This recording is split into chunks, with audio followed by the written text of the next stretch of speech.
Welcome to Crimson Guitars, welcome to my home studio, and welcome Tom Webster, who is Crimson Guitars MD, in the building with me.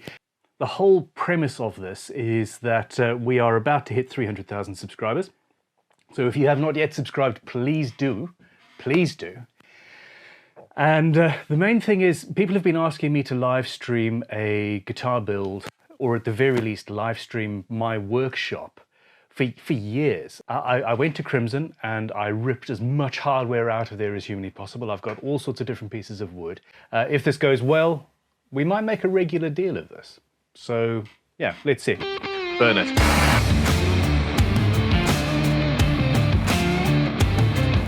I'm having fun. Hey, yeah. For now, what I want to do is I want to get a piece of paper out and start drawing. We want to do something a bit fun. I want this to be art.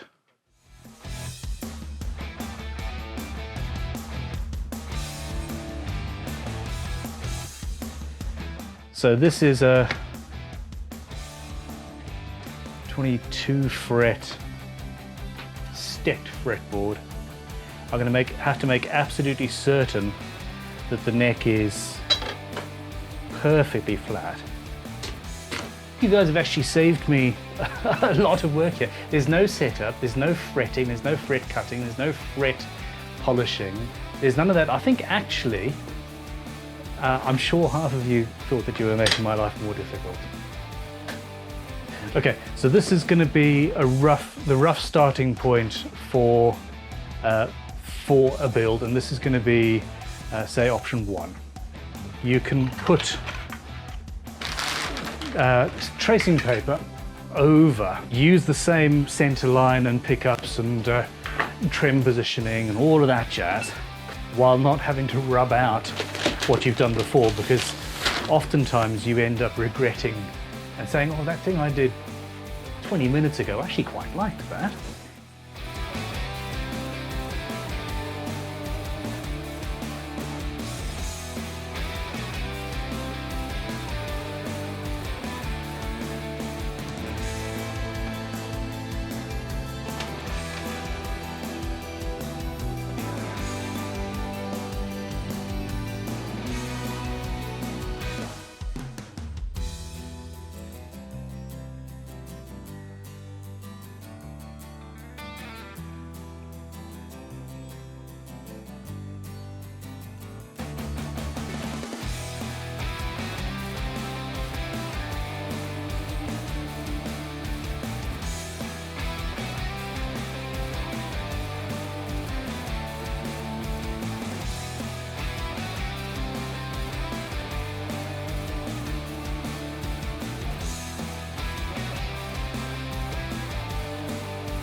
Is this the shape? Do we start building?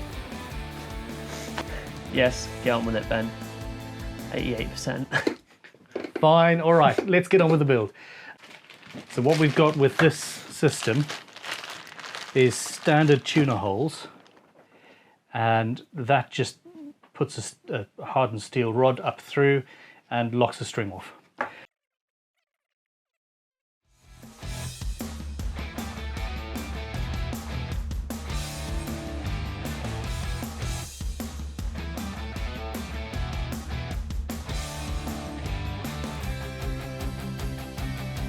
I'm just going to take it from there to the end. I'm going to bounce all that off and then plane it flat and be done.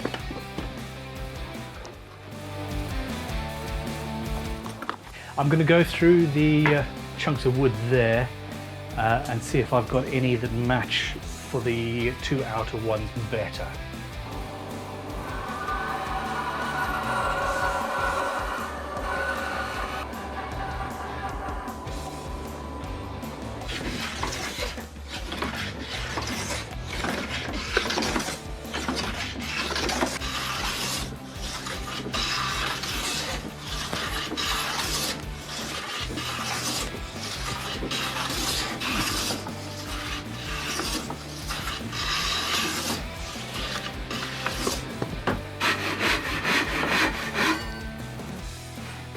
stopped early.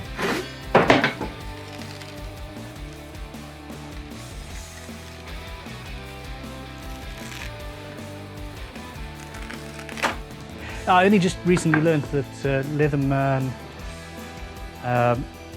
is actually isn't just a brand name. I thought, oh, that's just a cool brand name. It's actually the family name of the chap that started it, which, yeah, I did not know. If you look at a uses per day or uses per week, it's probably my most used tool of all, which, that's not actually that surprising, is it now? I'm going to just clamp it together and then drill some locating holes.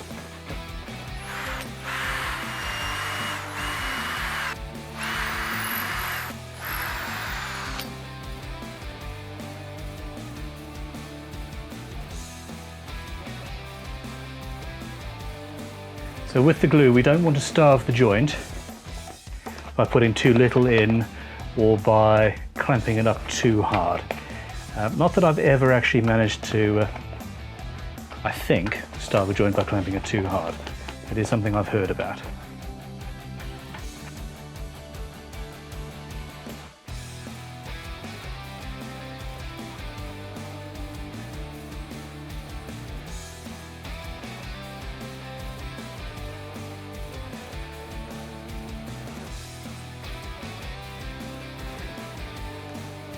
So, I don't know, how do you feel about it, Tom? Doing this on a regular basis? Yeah, be well up for it, within reason.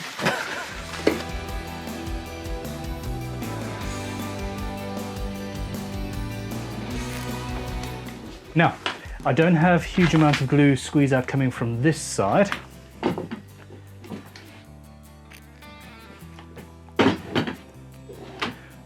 But just to ease my paranoia, I'm going to get some of those aforementioned G-clamps, 3, 4, 5, and put them in the middle and be done.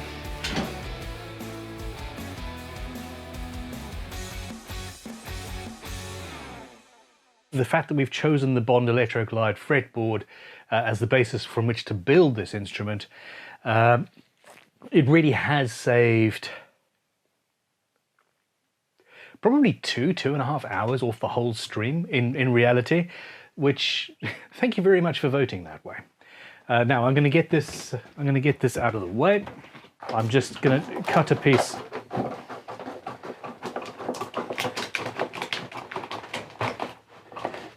So one of the beautiful things about my life is that I get to spend Sundays with you guys, but I have VintageToolShop.com as a side business. It was not even supposed to be a business. It was just I liked buying tools, and my wife told me I had to sell some of them, and then we ended up with all of this. And it's actually becoming one with Crimson Guitars.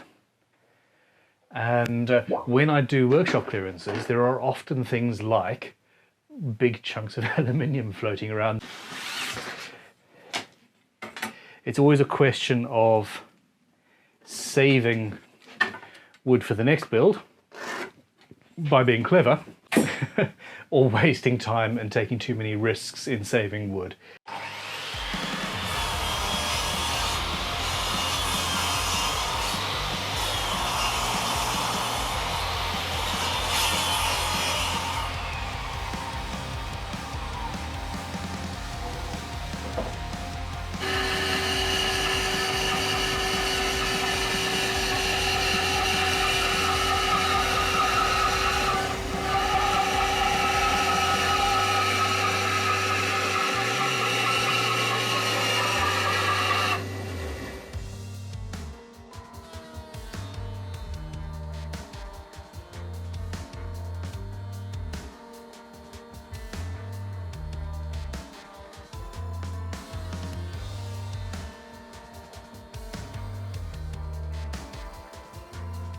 I said this is probably about 40 mil. Yeah, it is 40.07 millimeters.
There we go.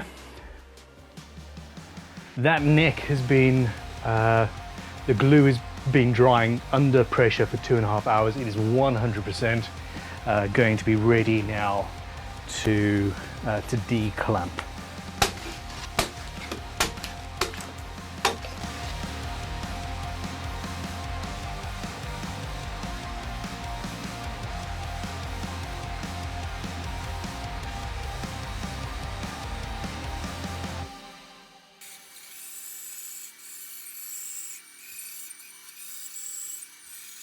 Right, so this is looking rather pretty. This is the top section of it. And yeah, I'm happy with that. I'm not gonna thickness or do anything to the rear end for now, because it's not actually particularly thick in comparison to the body. And I do need to bear in mind that I've got a trim system that needs to be on it. So what we're probably going to do is raise the body into the back and then carve it in and do a carve like that.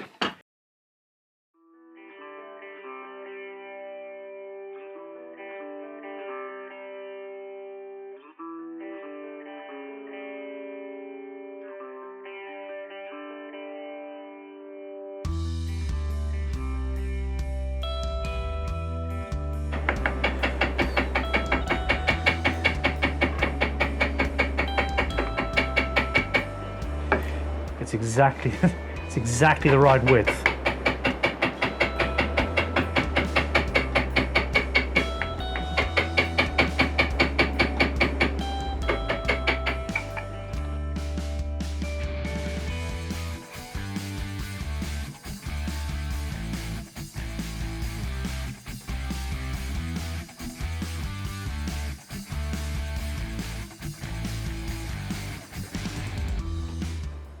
Okay, so the maple is fairly chippy.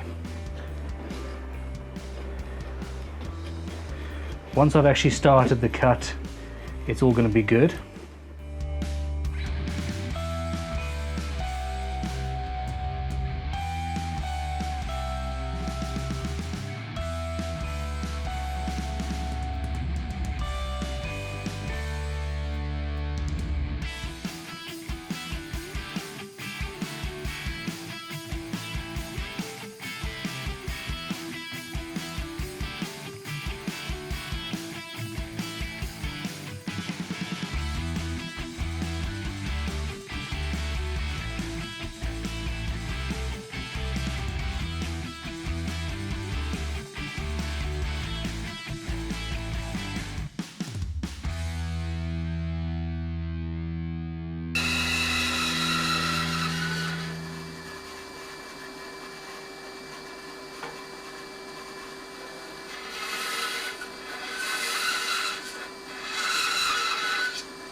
You start the hole and then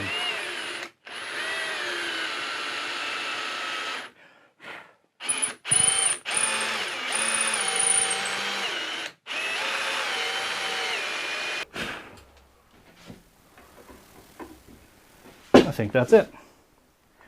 Perfect. I want a nice square edge, a nice clean edge first. So let's saw that off.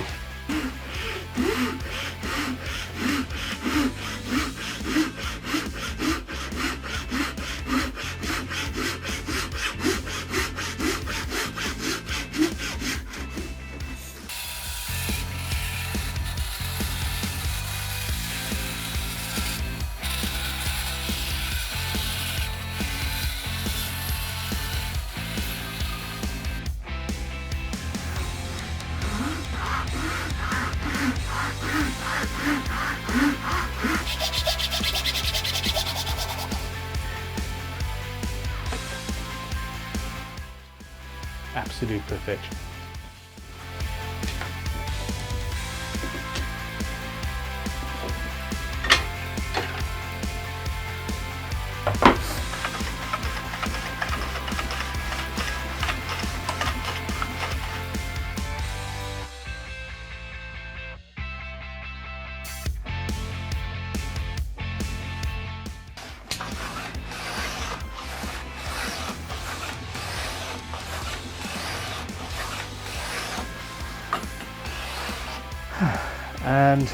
And that does it.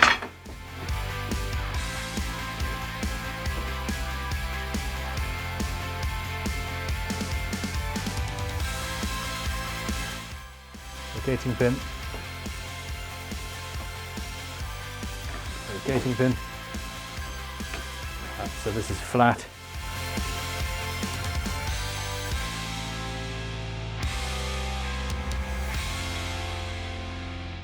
I don't think I regret a second of this. I hope you feel the same. I'm gonna have to tidy my workshop again. I think that this is something that we're gonna do on the regular. Check out the raffle link if you want to own the guitar. Check out the raffle link if you want to own Shred, because that is running as well. That's the other big experiment we're doing right now. I'm out. My stomach is saying, feed me, yo. 300,037 subscribers.